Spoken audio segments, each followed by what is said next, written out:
that peace becomes possible when we see the good in our foes, even though we see clearly the cruelties of war. Martin Griffiths spent much of his career as a mediator, negotiating to bring conflicts to an end, from Spain to Indonesia to Yemen. What we've been doing is narrowing the difference between the two sides on issues. In my experience of trying to resolve conflicts, I've learned to take people at their word. To trust, yes, but also to verify. In May 2021, he was appointed the UN Under-Secretary General for Humanitarian Affairs. Griffiths' decades of experience in conflict zones differentiates him from his predecessors. But how does that long view and his background as a mediator change the approach he brings as the UN's humanitarian chief? And how is he rethinking or even reshaping the way the emergency aid sector operates? In Geneva, Switzerland, I'm Heba Aly, and this is Rethinking Humanitarianism. Today, in the final episode of Season 2, we're sitting down with Martin Griffiths. As a child, he went to a Quaker school. In the 1960s, he attended anti-war protests. Today, he heads the UN Office for the Coordination of Humanitarian Affairs. He also has the fancy title of Emergency Relief Coordinator, which means he chairs the closest thing to a sector-wide governance structure within humanitarian aid. His predecessor in the role, Mark Lowcock, was a civil servant in the UK government. Lowcock's predecessor, Stephen O'Brien, was a politician. Before him, Valerie Amos was a career diplomat. By contrast, Griffiths began his career in humanitarian response, working for aid agencies like UNICEF, Save the Children, and Action Aid. He went on to co-found the Center for Humanitarian Dialogue, which became one of the first organizations to conduct private diplomacy. He'd spend the coming decade mediating conflicts around the world, including as an advisor to several special envoys of the UN Secretary General for Syria. He's most recently known for his role as UN Special Envoy to Yemen, home to the world's worst humanitarian crisis. I find it interesting that when we at the New Humanitarian asked people for their reactions to his appointment as the Undersecretary General for Humanitarian Affairs, one person told us he's reaching the end of his career, he can afford to be bold and to upset people. There's everything to be gained from being a transformer and almost nothing to lose. Arguably, Griffiths brings a different approach to the job at a time when humanitarian action is in the international spotlight and going through its own transformation, as we've been talking about on this podcast. How so? He's focusing on the resolution of crises, not just response to crises. He's willing to be more political. He's advocating to address the longer-term structural issues that are causing humanitarian need in the first place or preventing humanitarians from being able to do their jobs. And in so doing, he might just be redefining what humanitarianism is and can be. Martin, welcome to the Rethinking Humanitarianism podcast. Thanks a lot, Heba. Thanks for the opportunity. So you're just back from a trip to Nigeria, home to a major humanitarian crisis, of course. You were building relationships with the central and regional governments there. Before that, you were speaking to U.S. Secretary of State Anthony Blinken. Before that, you were in Geneva for formal meetings. Some say you're most in your groove when you're negotiating with militant groups like Boko Haram or the Houthis. Within that huge range of issues that make up your day-to-day, where do you feel like you're making the most headway? What I find brings the different parts of my life together, and what I find so interesting in this job, is the efforts to understand the parties in conflicts, because most humanitarian response plans are in conflict zones. Not all, but many of them are. Most of the big ones have to do with conflict. Understand where those parties are positioned, understand how we can move them towards doing better for humanitarian access, humanitarian space. Very similar in many ways to conflict mediation, which was, in my experience of it for the last 20 years, all about how do we get to that person to persuade him or her to do something different. And whether it's the big crises that I've been involved in OCHA in this last 6 months, Afghanistan and Ethiopia, and indeed in Nigeria in a very different way, the same skills, I think, apply in both. That has to do, therefore, with empathy, with understanding leverage, with understanding access to the people we need to reach. it's to reduce it, I think, almost to call it diplomacy. It's different from diplomacy. It's purposeful. It's to get somewhere. And the great advantage of doing this in a humanitarian context is that it's all there to do good. There's no misunderstanding of this. It's to deliver services, and we'll come on to whether we do that efficiently. But the objective is clear, and it has moral value. It's interesting that you say it's a similar skill set. So much focus these days within the humanitarian sector is on ending the drivers of need. And you've talked in the past about having started the Center for Humanitarian Dialogue because you had worked in humanitarian response, you'd seen people suffering from war, and you wanted to do something more fundamental than just helping them after war had destroyed their lives. So what made you want to come back into the quote unquote pure humanitarian response? It's a very good question. It's very interesting you say that about the beginning of the Center for Humanitarian Dialogue was entirely staffed by those people. The 4 or 5 of us who started at the beginning were all just out of the humanitarian sector. We were in Geneva, as this still are. Our council had such luminaries as Sergio Vieira de Mello and Cornelia Sommaruga, sort of big titans of the humanitarian enterprise at that time. And it was exactly about, let's try and get ahead of the game here. Let's go upstream. Let's not just do our best work in conflicts. Let's try to stop them. And I must say, I've found that compelling. Sergio Vieira de Mello was particularly vociferous and articulate about this, saying that if you scan any average group of humanitarian aid workers, they all would have this kind of instinct as part of their shtick. And I did find it compelling. I think it's incredibly important, mediation. And one of the reasons why we started HD was because mediation wasn't fair. It was slanted towards benefiting states. And there was a kind of revolution in the way mediation was done in those first 20 years of this century. We moved the needle a bit. So there I was, great privilege of being a political envoy for the UN, the unchallenged mediator for Yemen. Why did I leave to go back to this? It's probably a mistake. Now, I think the reason I did what I wanted to find here is the diversity of the things that we do. It is, of course, a global role, but it also has so many different complicating things in humanitarian action, which is in a way somewhat simpler in mediation. So for me, going to this job, which was started by Sergio Vieira de Mello, was just, you couldn't turn away from it. It was an amazing opportunity. And as you said at the top, maybe the last thing I'll do is this. And so let's do it right.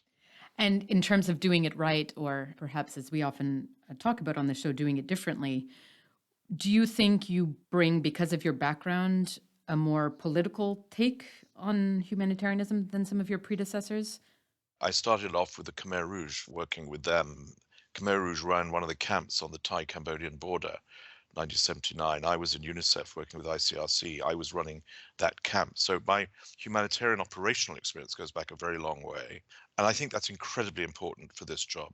You mentioned the role of the emergency relief coordinator.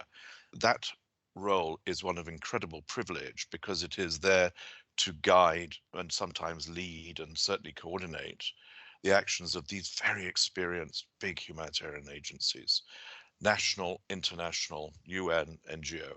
So having an operational experience, I think, is very, very important, and I have that.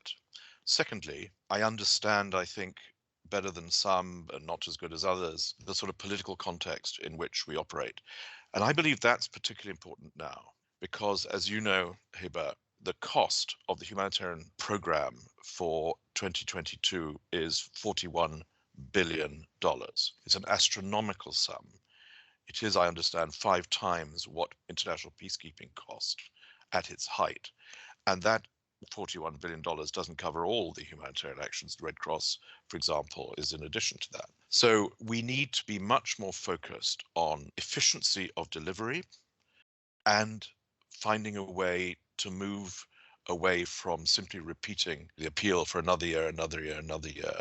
We need to look at ways in which we can be aware of and maybe support from the humanitarian perspective efforts to resolve the conflicts, efforts to be much more present early on in cases of drought and potential famine. So I think what is of vital importance now, and by chance speaks to some of my background, is that we need to be a lot more focused, not on an exit, because that suggests a sort of an abdication of responsibility, but on a resolution. If you look at Syria, and I know you do a lot, Syria is in its 10th year. I had a lot of political engagement through the UN on Syria over the years. And in every year, the humanitarian delivery to the people of Syria gets less and less, and the poverty levels of the people of Syria gets more and more. We are failing each year more to do our job for the Syrian people. We need to look at how to move away from that. Jan Egeland of the Norwegian Refugee Council will be in New York later this week for a briefing of the Security Council on Syria, as I will be. And I know he's going to speak very strongly about the need for the Security Council and other member states to try to bring an end to this punishment of the Syrian people. And it's not easy, and it's tricky, and it's complicated, and it's political. But OCHA, and I think my position, has to engage with the political. That's a privilege, but you need to do it from the basis of a good humanitarian foundation and attention to the sort of humanitarian ambitions and principles of our members, if you like. I think many people, even within your organization, OCHA, are still trying to get their heads around the new direction that you bring. Would it be fair to say that that's your vision for your role, is to steer this endeavor towards more resolution rather than just response? That's one of the things that we need to do, and we are compelled to do it by the circumstances and by the costs. And I want to emphasize, it's not abdication. It's really not. So I'll be working with our teams in all the different countries to look again each year with more effort at that. But that's not the only thing. The second is to beat back the containment of humanitarian space that we've been seeing and that you've been documenting so vividly in the New Humanitarian. And that has to do with better access, better understanding of the parties of conflict. And by the way, intriguingly, for a humanitarian enterprise, a little bit better advocacy. I'm struck by how many improvements we can make in humanitarian advocacy, smart advocacy. I'm surprised, actually, that the humanitarian community, which has so much activism in it and strong personalities and leaders, that joint advocacy, you look a little bit in vain. So that's part of it. And then I think there's all the stuff about improving the way we deliver.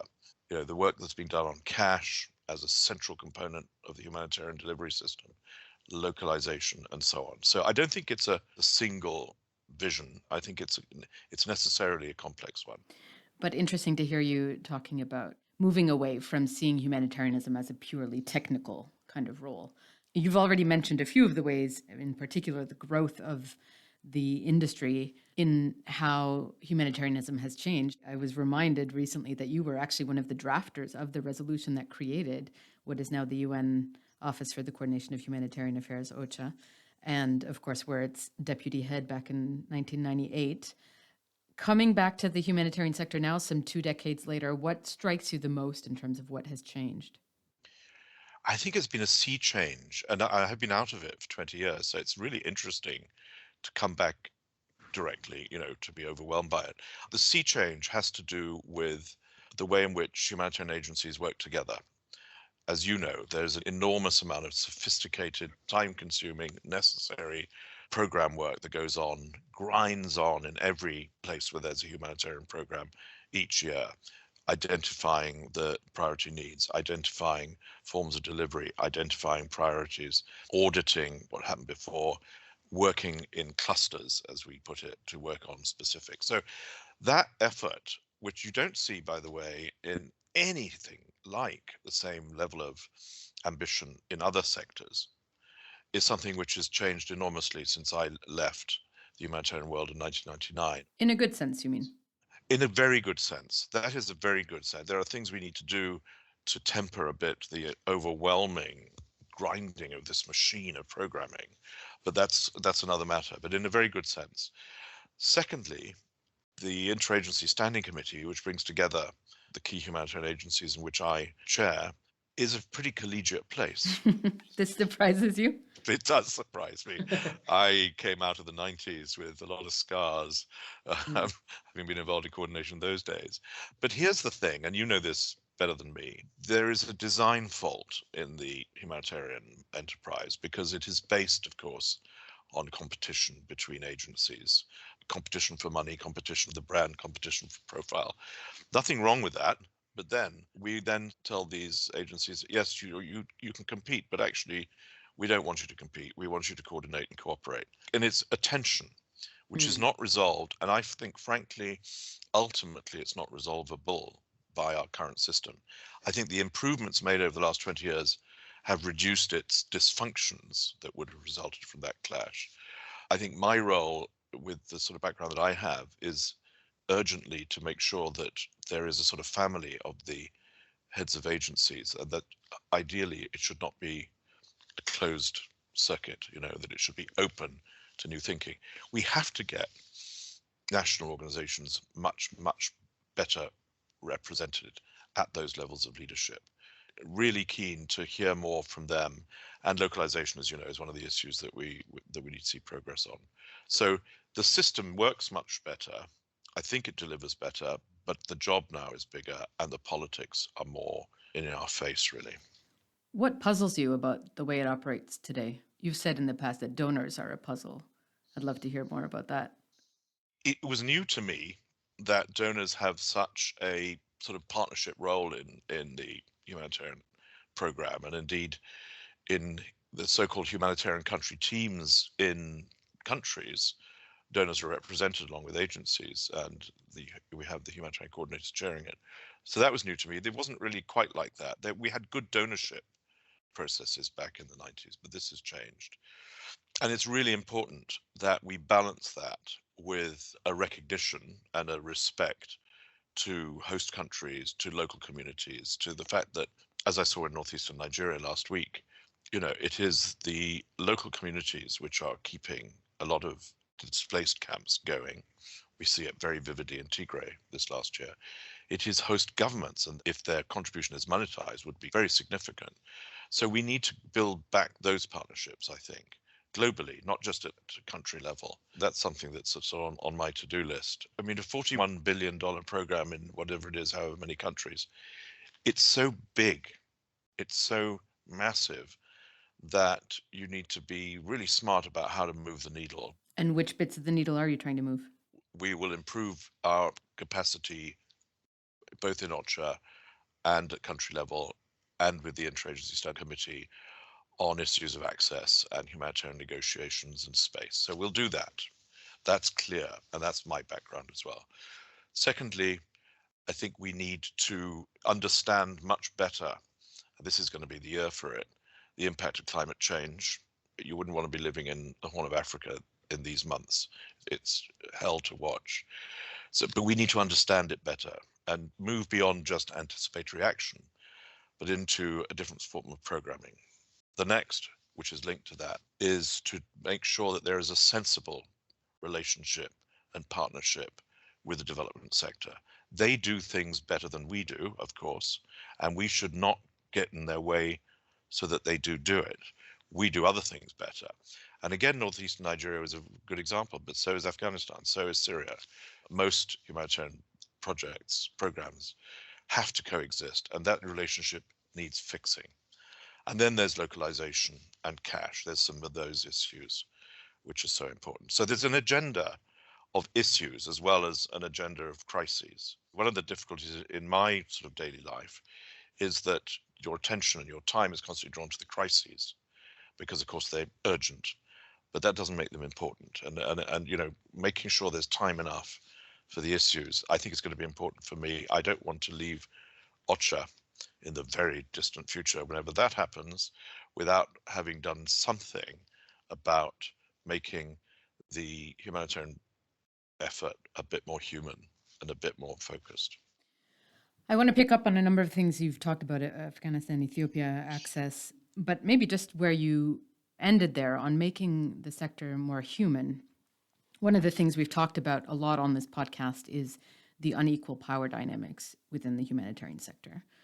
I heard an interview with you once in which you describe speaking to a refugee in the Democratic Republic of Congo. This was back in 1997. You remember the one I'm talking about, where while you're speaking to her, her baby dies in that moment and the baby's liquids flood across your trousers. And she's so embarrassed by this that she's cleaning your pants in the midst of her moment of loss. And you said that in that moment you realized the power dynamics that were at play.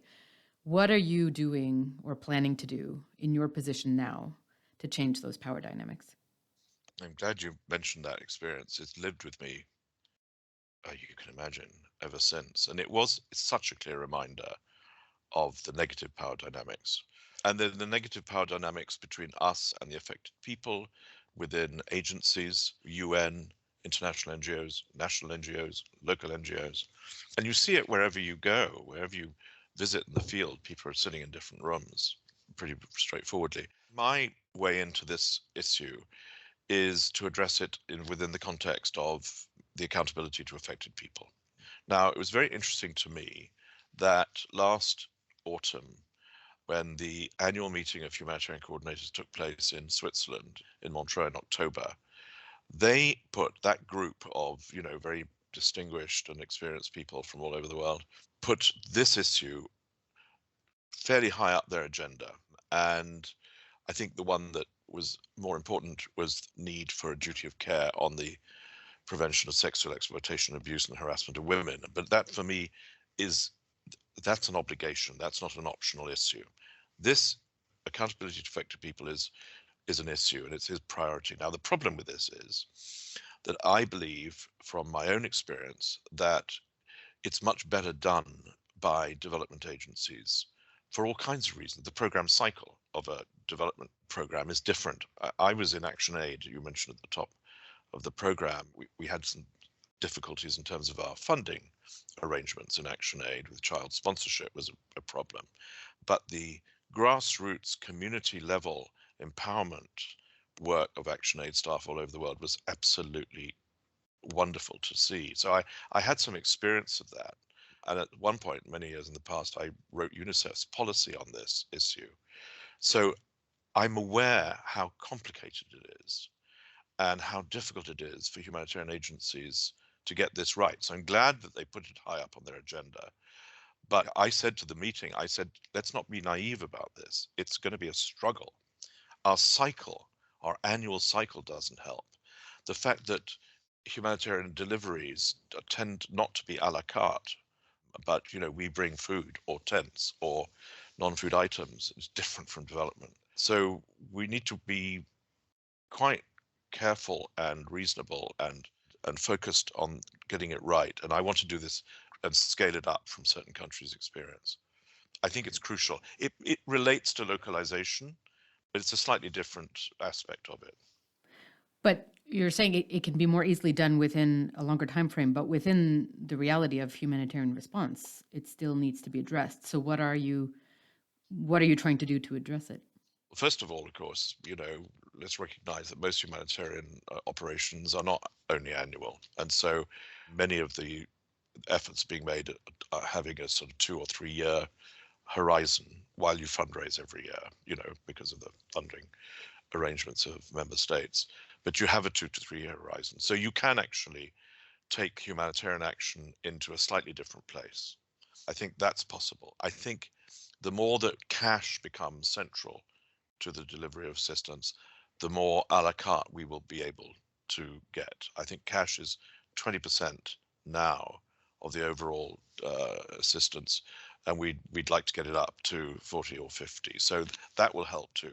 So I think we can make improvements, incremental improvements in this, and we can at least improve our capacity to listen to what people want. There was a very vivid example from the UN and NGO operation into Northwest Syria, the one for the cross-border operation out of Gaziantep in Turkey, where I was there a few months ago.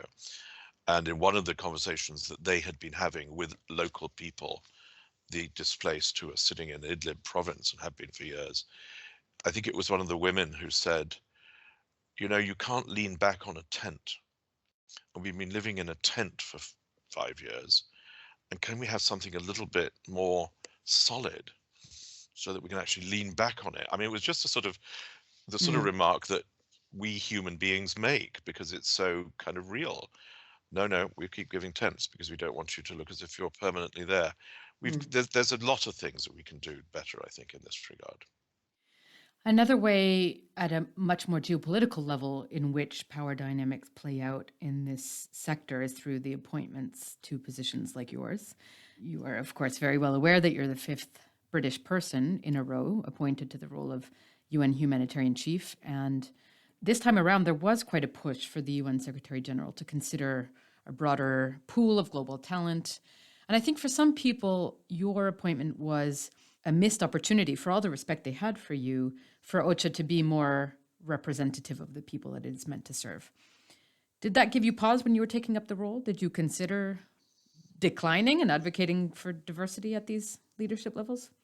It was perfectly clear to me that there wasn't going to be an appointment outside those conventional things. Of course, I do think, that said, that it's a very strange system which keeps certain positions for the permanent 5 members. I was very pleased that the British government did not support my candidature for this job, in fact.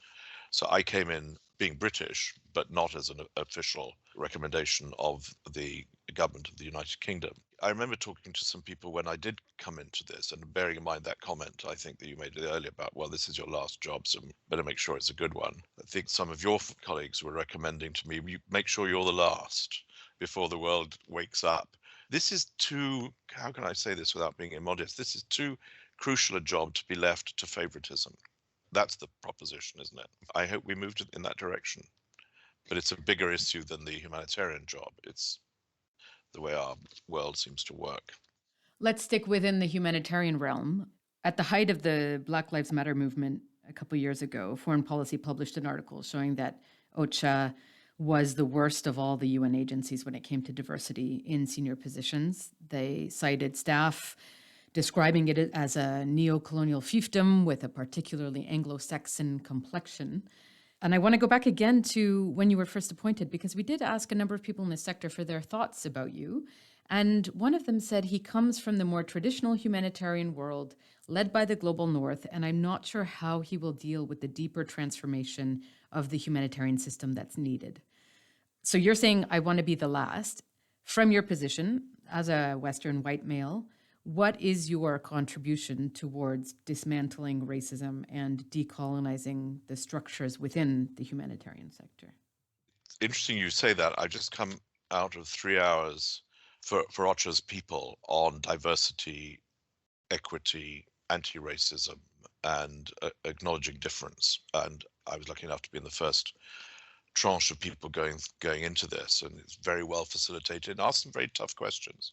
It was very, very interesting listening to my colleagues, my new colleagues in OCHA, talking about some of the grave difficulties that OCHA needs to address to improve the culture of its workplace, essentially. That's the point. Now, we have good gender parity in OCHA, and I think there's been a good effort on that, and I'm sure that we should stick to making that better. Diversity is the challenge. Now, that's just within OCHA. But of course, as you're suggesting, Heba, it doesn't stop there. It's not just OCHA's staff. I think this goes back to your question about the power imbalance and about how do we look at planning at the local level, localization, affected people's views. It's going to be a generational change. And I think if you step back for a moment and look at the progress of humanitarian action started, as we know, with Solferino and Eglantine Jebb and, all that northern principled effort. And, God bless, we did have that effort. It's been through a process of improving its technical skills and technical ways of working together. And the next wave is going to be values, isn't it? It's going to be the values that you're referring to.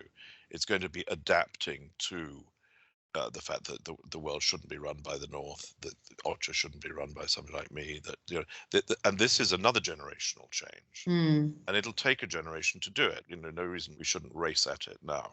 So how are you going to start?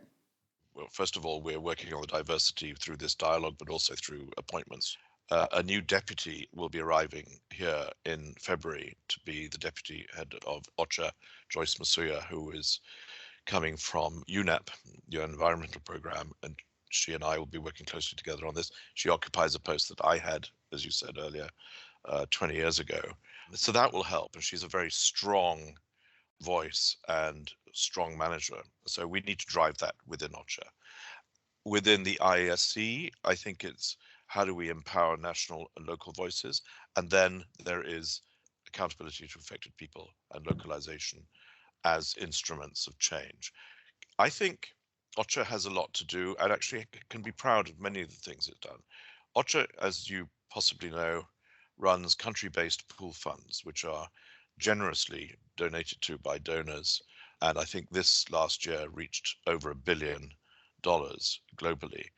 And those pool funds, which are programmed locally, decisions made locally, gave, I think it is a little under 40%, 36% of those pool funds went to local organizations. That's proof of OCHA's determination to do something tangible about changing the priorities and the way things work.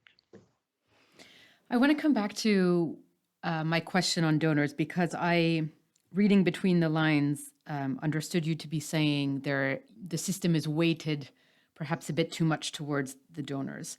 I think it's fair to say the humanitarian system's agenda, its financing, its discourse, its norms, its values, as you've just referred to, are dominated by Western countries. And we see that playing out in many ways. You know, the US is quick to call out Russia for violating international humanitarian law, but itself has a terrible record of abuse of civilians in Iraq, Afghanistan, and beyond. It's quick to call genocide when it's the Burmese government in question, but happy to turn a blind eye when Saudi Arabia is committing abuses in Yemen.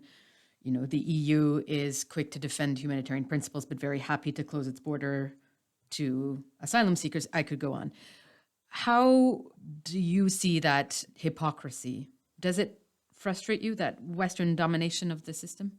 First of all, I don't describe it as hypocrisy. B, I well understand, given the way the humanitarian community is structured, the agencies first, and the way that they raise funds from those very member states.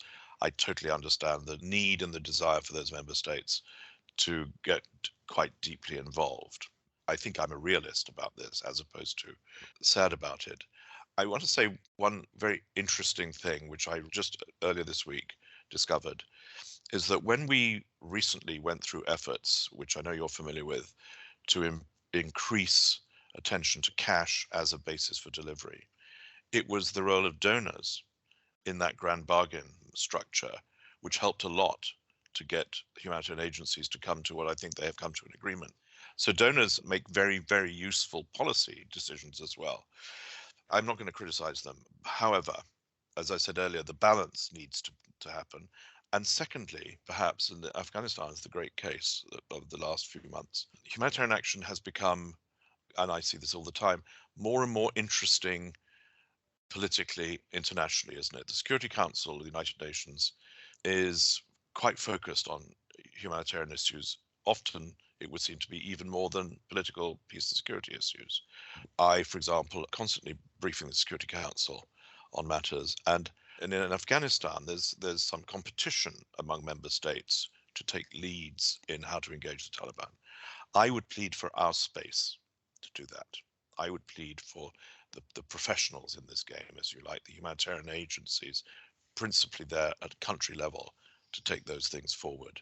So my job is to try to keep the boat balanced so that we don't tip over into being politically partial or partisan to one group of member states or another, so that we don't have a situation where the Security Council is telling us what we need to do, but that we're telling them what they need to think about.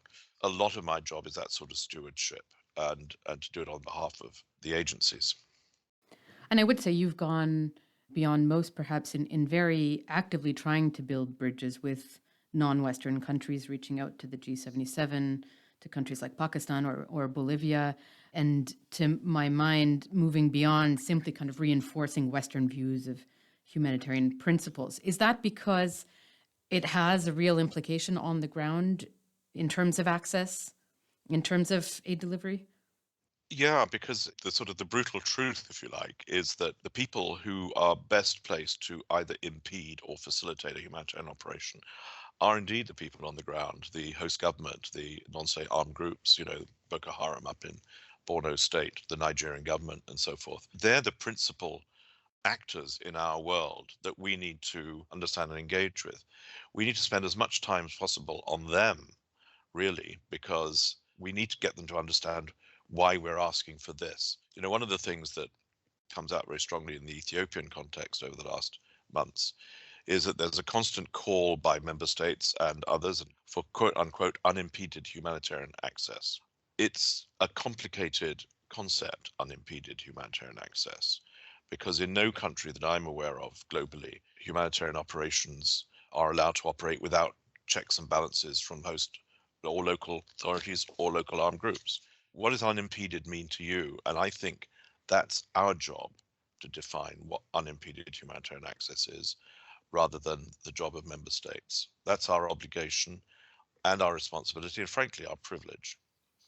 So what does that look like in Ethiopia, which is one of the most limited countries in terms of aid operations? And you've spoken quite a bit about just how constrained the environment is. You've tried to speak out, as you're suggesting, be in the driver's seat in terms of advocacy on access. That didn't really work. It actually just led to more staff being expelled. So when you are up against all of that red tape, what are you trying to do to increase access? It's, as you mentioned off the top, one of your priorities.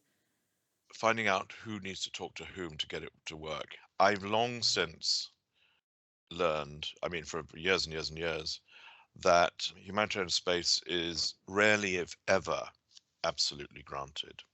It's always constrained and contained in conflict areas. And Ethiopia is no different from anywhere else. Indeed, recently, there's been some moves to improve access. The government of Ethiopia has brought in certain measures. However, and this goes back to perhaps my role as a mediator, there's no doubt that absent an end to the fighting between the Tigrayans and the government of Ethiopia, our humanitarian access is going to be patchy. We're going to keep trying. We're going to keep arguing. We're going to keep talking to key governments, to talk to other governments, to talk to other authorities. We'll keep doing this. We maintain very close contact also with TPLF leaders in Mekelle, obviously with the Prime Minister and others in Addis.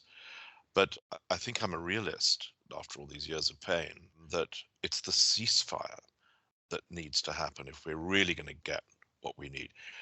It doesn't mean to say that we will predicate our advocacy on a ceasefire. I think that's important to state. We will predicate our advocacy on the international humanitarian principles which demand access to those in need. But there's no question that access during conflict, it's always been very, very difficult to get it to work seamlessly. And Ethiopia is one of those places. I think what you're saying here is that these are humanitarian problems that don't necessarily have humanitarian solutions. And that's where I was going to turn to Afghanistan as another example of this. Even if your UN humanitarian appeal was fully funded, that wouldn't save Afghanistan. And you are, in the same way that in Ethiopia, you're trying to push for that ceasefire, in Afghanistan, you're taking a different approach from what might be traditionally considered humanitarian in terms of engaging beyond the bounds of humanitarian response, trying to save the economy, trying to get the frozen assets released, and so on. Would you consider that redefining what it means to be humanitarian in this day and age? That it's not about just delivering tarpaulin and bags of rice anymore? No, I don't think so. I think the specific drive which led particularly Peter Mara of ICRC and I to do a lot of lobbying about the economy in Afghanistan of late has been the fact that humanitarian operations can't work if the economy isn't rescued. It's a conditioned precedent for humanitarian operations, liquidity, as you know, in the sector. You can't pay frontline health officials if there's no money in Afghanistan, if the banking system doesn't work. So restoring the minimum needs of an economy is necessary for the humanitarian system. But, as you're suggesting, it's also more than that. What I think is important, to answer your question, is that humanitarians do not stray outside their role of humanitarian assistance and protection. And as I said earlier, to allow others to act, development actors, economists, business, the private sector. There's a tendency of the humanitarians, because they're quite efficient, to mop up other bits of business. And the money is, the emergency money obviously goes through humanitarian hands. Afghanistan is a real challenge to this. the humanitarian operation has the privilege of being unconditional, as you know. That's a principle in humanitarian action. That means that governments can, should, and do fund humanitarian programs where they're hanging back from development because of their worries about the Taliban. So we are put right in the front seat. That's fine being in the front seat, but don't take all the other seats in the car. Just stick to your own. Yes, on economy, it's the same in Syria. The economy is also a huge factor. It's the same in Yemen, where David Gressley, the humanitarian coordinator, is working actively on the economic issues, and rightly so. So it's not an alien concept, but it's become more observed and challenging, I think, in recent months. And Afghanistan is a place which just teaches us a lot. Incidentally, Afghanistan, we have very good access. Access is not a problem in Afghanistan, as you know. Best access at the moment for humanitarian agencies in terms of the country for the last 20 years. It doesn't mean to say there aren't problems of principles, but straight access, not bad. But you're getting stuck basically doing service delivery in Afghanistan. And I'm just really struggling with what the way out is. If you look across the board on the humanitarian front, you've got rising needs due to COVID, you've got rising needs due to climate change, you've got these crises where you're essentially basic service providers. And as you've said, you can't keep mopping up these messes where humanitarians are substituting for the state or kind of being stuck with the problems that have structural solutions that you're in no position to address. So what do you see as the way out? I don't think there is an easy way out of this one. They're pushed to the front. And that, as you say, they're now getting involved in basic service delivery, which is better done, as I keep saying, by others. And the humanitarian actions are better done by us. It's impossible for people in humanitarian agencies not to attend to issues of basic services if they are not attended to by others. And many people, many humanitarian aid workers remind us, and I know it from my own background, many, many years ago, we ran schools, we ran schools in places. So it's a basic service. ICRC has done health care for generations. So it's not as if humanitarian agencies haven't done basic services before. They have, but it's somehow that they're alone doing it. The humanitarian model, which is direct delivery, much more than through state structures, is one which has to be temporary because it's not affordable and it's not sustainable. Again, I think, you go away from the big ones, go to northeastern Nigeria, where there's a huge need for livelihood development, basic services preparations, where the humanitarians can do the emergency aid, but we need to partner with others. The international development sector, the international financial institutions, as I keep being reminded, the bank and others, but also the government. In this new generation of change that we've been discussing, I think here today, changes of values, it also will bring in new demands in terms of partnership for the humanitarian community. And I think a good partnership is based on a clear idea of what we are and what we're not. And that's, I think, part of the discussion that the Interagency Standing Committee has and needs to have. In terms of knowing what humanitarianism is and is not, your entire career in the whole humanitarian industry, really, at least in recent decades, has revolved around conflict. And as you mentioned at the beginning, climate change is this real new challenge. We recently published a piece by humanitarian ethicist Hugo Slim, and he argues that the sector needs to move away from war humanitarianism to climate humanitarianism, developing new forms of climate relief, even legal protections in the form of international climate law, just like we have international humanitarian law. What is your vision for how humanitarians deal with climate change? What is their specific added value in this massive endeavor? Well, I think Hugo's right to say it's a big new challenge. And as I was saying earlier, I think this year we're going to see it land on us with a resounding thud. I think the first thing it means for the humanitarian agencies is to see what's the limit of their responsibility in this. And that goes back to what we've just been talking about, the long-term responsibilities of other actors, IFIs, development agencies, and so forth, who are there to provide the preventive efforts to prevent the consequences of climate change. We should stick to our emergency response obligations, but we need to obviously factor in, as this concept anticipatory action does, we need to factor in a couple of things. One, that we may be able to predict, and that could be a silver lining. We may be able to predict it's going to be a drought there, a flood there. Secondly, we need to look at new forms of financing, climate financing, as people like Nick Dyer, for example, in London, keeps reminding us that there's an opportunity there because we need to fill the cash gap. It's work in progress within OCHA as to the limits of what is the obligations of humanitarian agencies. Obviously, it's being dealt with in the other agencies. And I think this is something which we could well have a sort of, not a summit, but a real important policy process during the months of this year, based on what's going to be probably difficult experience in the field. It's interesting because on one hand, you ascribe or seem to ascribe to a more purist view of humanitarianism where we should just stick to the humanitarian response. And on the other hand, as we've been talking about, there are many ways in which I think you're broadening the mandate in really trying to get at what is it that will make the biggest difference for people who are affected by crises? Where can we have the greatest leverage? So I think that's an interesting tension. We ask everyone on this program at the end of every episode what one practical thing they can do or they have done to improve the way the world responds to crises. You have said that in this work, it's very useful to worry about whether you're doing it right.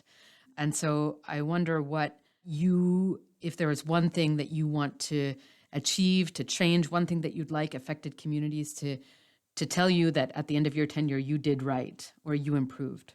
What is it? I hope that the legacy, if you like, depending on how long I'm allowed to do this, will be in the area of affected people and the accountability to them and the responsiveness to them of humanitarian programming, planning, and delivery. I hope it's in that.